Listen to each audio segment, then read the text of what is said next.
Y'all, welcome back to another video. Welcome back. You know what I mean? I missed y'all. It's been not a long time, so don't even drag it. It's only been like 2 days. I see that y'all really loved the last video. Thank y'all so much for the love. I really do appreciate it. And I do gotta shout out a person real quick because they commented something that I really do appreciate. They said, let me find it. Let me find the comment. I'm going to say their name and everything because this is like real. This is like some real shit. Xavier Horton R8N. He says, camera advice, turn shutter down and use natural light so we don't see scan lines. Thank you. It looks a bit better in this video. I am still working on that, but I really do appreciate that. Thank you so much. You also show love in your next comment.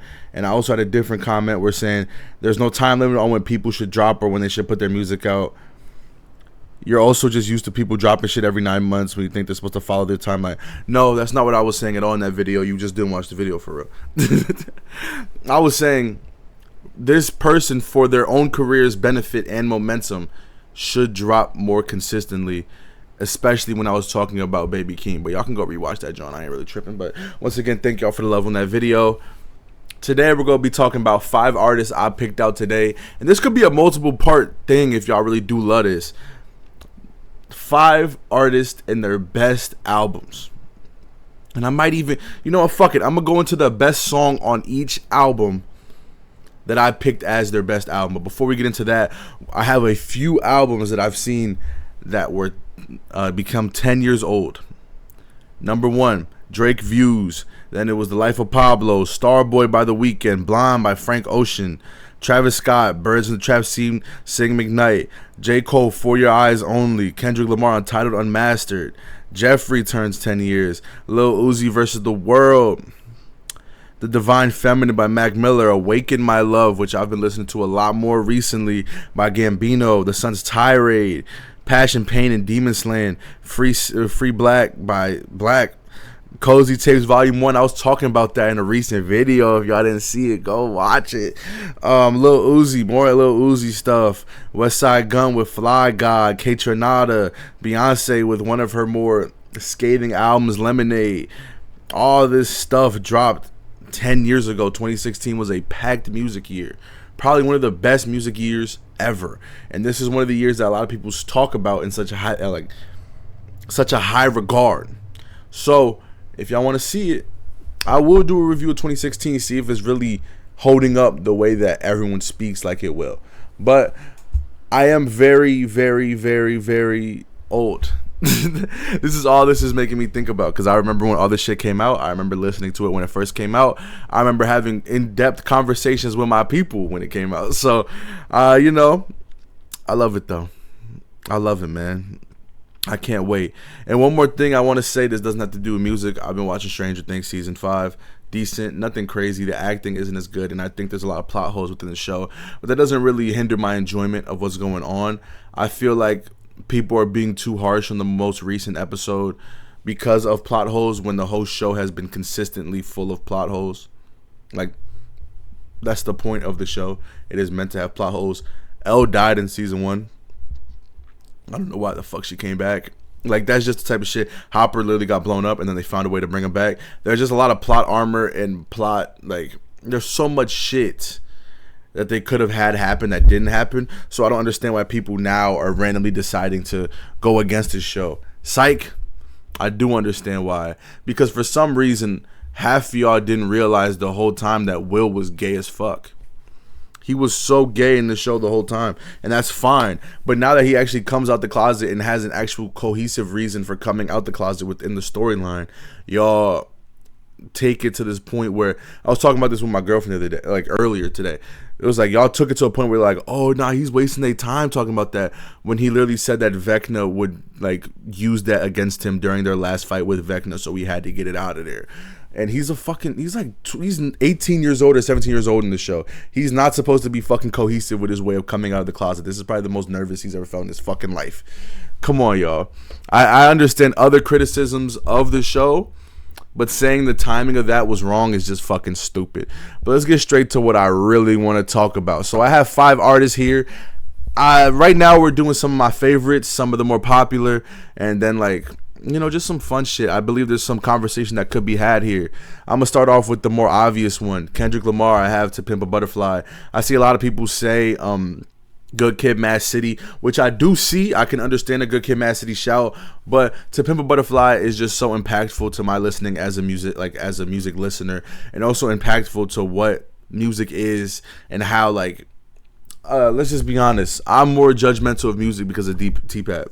I look at rappers like I need them to be at a higher level because of what I heard in T-Pap. Because it incorporated jazz in such a beautiful way. And I love jazz music. I love old music that I like because I grew up listening to that shit myself. But when I see people who make music or produce music with fake instruments, or they don't really go that extra mile, or they just make the same boilerplate boring ass music, it bothers me. It genuinely bothers me because of this album. This album is so creative, so beautiful, and my favorite song on this album changes every time I listen to it. I have to go with the most consistent top threes though, and it's between You and Wesley's Theory. You is such raw emotion on a song. I don't think there's anything I can really say other than that. If you haven't heard it, please go listen to that song. It is genuinely him berating himself because he is so disappointed and disgusted with how he did his life up to that point. I can't explain it. I think I might have done a video on it. I did a video on Sing About Me, I'm Dying of Thirst a while ago, if you want to go check that out. But yeah, I cannot say enough about that song. But Wesley's Theory is probably the greatest introduction song of all time when it comes to how it shows how this album's gonna go. Because you cannot listen to T-Pab by just taking a few songs off and putting it in the playlist. You gotta listen to this shit in full. It is all so cohesive and beautiful, and that song Wesley's Theory just shows how connected it all becomes, how everything is going to work together so beautifully, how the jazz is going to be so well incorporated together. Another song, How Much a Dollar Costs, beautiful song. I don't want to go too much in depth with just this one album because I have 4 more, but I'm going to go with Wesley's Theory just to end the conversation because I could do this shit for 3 hours.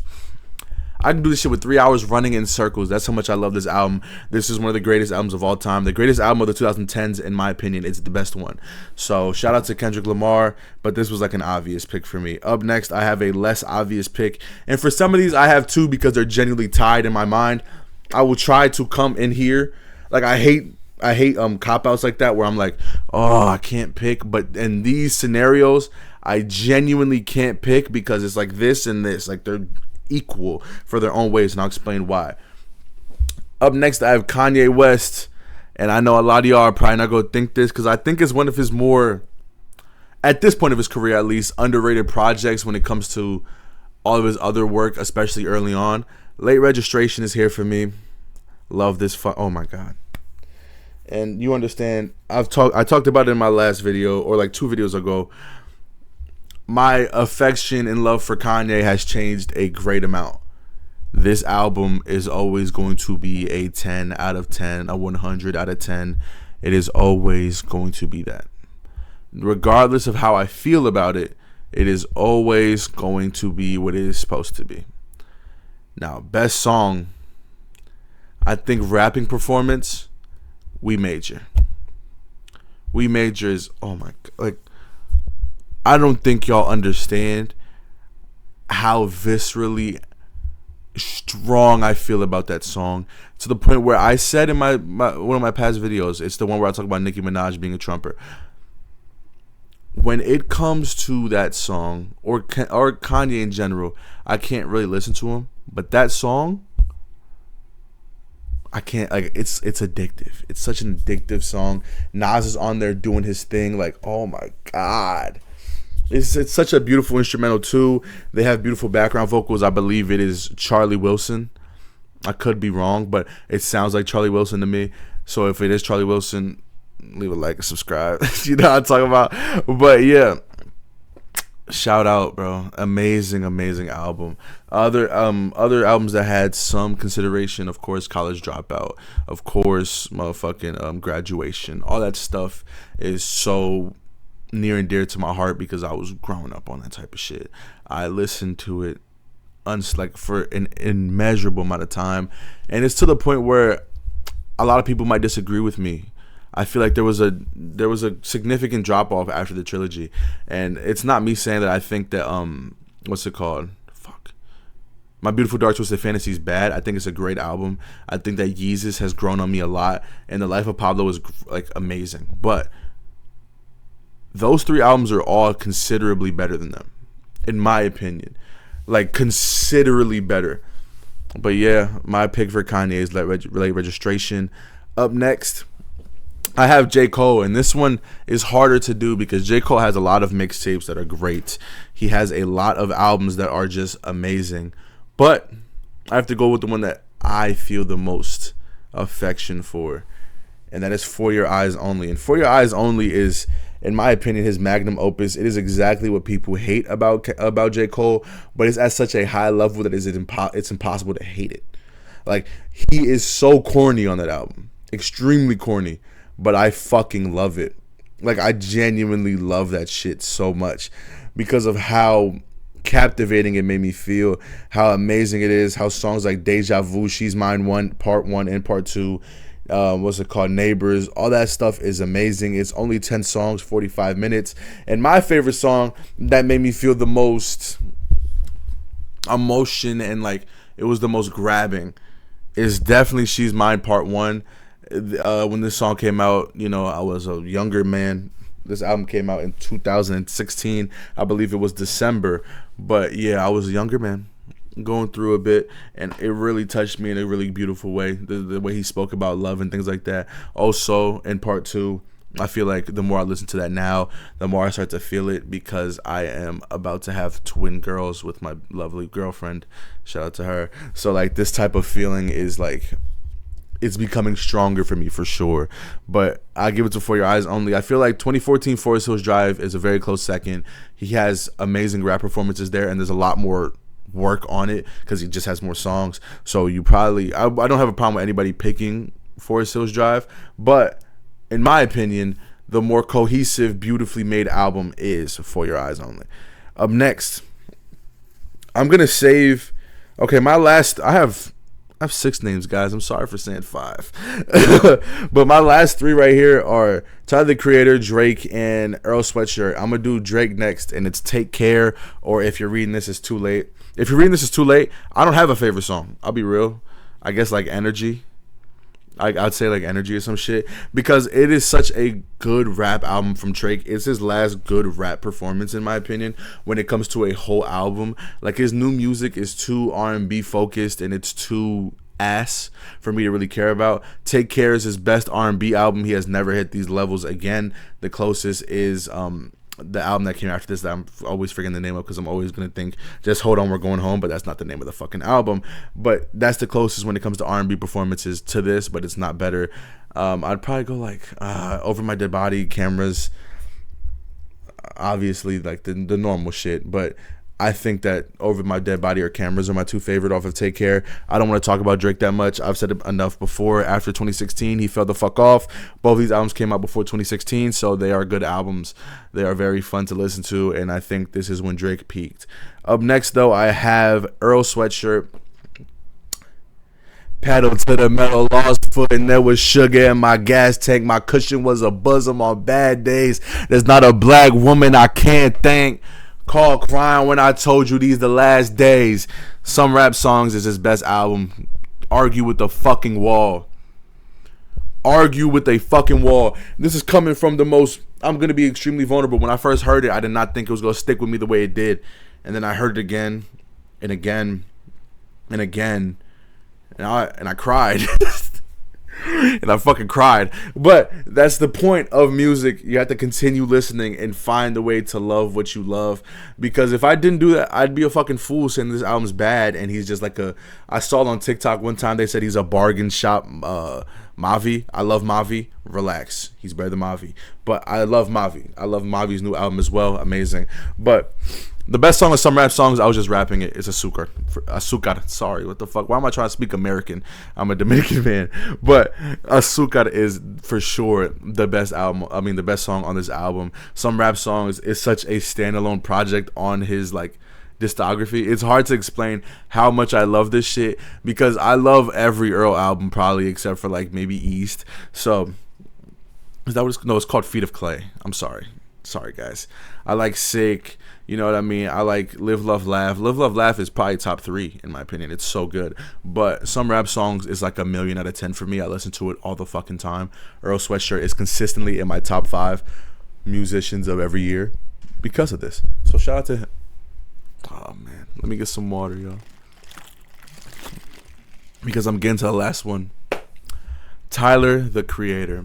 And this is when it kind of gets controversial just because of the type of career that he has led. When it comes to like, you know, early on in his career, he was not viewed as one of the best rappers.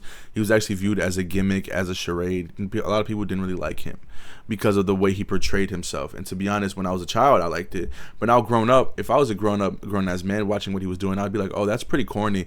But I was a young man, I was a fan, and I continued to become a fan, and I continued to grow with this music. And ever since 2017, I think he has had consistently a top 3 album of every year that he has dropped. I'm not lying. So, like, I understand a lot of people don't want to put him in those conversations because I feel like a lot of people are just not Tyler, the Creator fans, which is okay. You don't have to be a fan of Tyler, the Creator. You don't have to be a fan of his type of rapping. But I can objectively tell you as a fan, every year that he has dropped, 2017 Flower Boy top 3 of 2017, 2019 he dropped Igor, that is the best album of 2019. I'm not gonna lie to you. 2021, that's when he dropped Call Me If You Get Lost, top 3, and then 2024 he dropped Chromacopia, top 3, and then this year he dropped Don't Tap on the Glass, which is the most debatable one in my opinion. I think it might be top 3, might even lowest is top 5. So like I'm saying, my favorite is Flower Boy, but right next to it is Igor. So I'll just tell y'all both my favorite songs. So Flower Boy, it's evolved throughout time. I love the intro track so much. Amazing. It's called Forward, I believe. Amazing. Obviously See You Again. Obviously Boredom. But let's just I don't think you understand. I fell in love with songs like Glitter too because of like relationships I have with family members. Me and my cousin used to listen to this song all the time. Such a beautiful song, genuinely like a beautiful song, but it is none of those. I hate to break it to y'all. I'm gonna keep it so real with y'all. It's 911 Mr. Lonely, and a lot of people don't like that song. I feel like it's undervalued in this album. But the type of background vocals it has, the type of rapping he does within this song is so... It grabs me every time. And this album doesn't have any misses, in my opinion. And I feel like a lot of people didn't understand the premise of this album when it first came out. Him coming out of the closet, becoming a bisexual man in the eyes of the world. Like, this is like a big thing for him at this point because his brand was not at all close to Flower Boy or anything like that. Cherry Bomb was him talking about being in love with a woman who was younger than him, which is a creepy fucking album. I'm gonna be real. I'm gonna be so real. But, like, he hadn't shown this side of him yet within music, and it is such an amazing album. It was my most listened to album of 2017. He's been my most listened to artist. Y'all saw the video. He's been top 3 every year since this. But Igor is his most cohesive piece of work. Everything fits. Everything fits. Oh my, like, it's so beautiful. I don't even, like, why the fuck did we just, like, at that point, nobody thought he had that in him. You know what I mean? Like, I didn't walk around saying Tyler, the Creator, has an album in him where it's 100% his production, and he is screaming about how he has unrequited love. And it is barely a rap album. It's not a rap album. And it fucking destroyed everything that I knew about music at the time. So, I'm going to go, Are We Still Friends? Beautiful song. New Magic Wand is his best rapping performance on that album. But I think Are We Still Friends is the better song overall. But yeah, man, let me know if y'all want to see another top 5.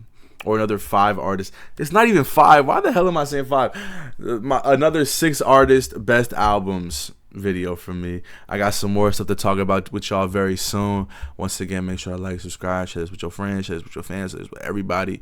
I know I look a little tired. I am a little tired. I just woke up, y'all. Chill. Thank y'all once again. See y'all. Peace.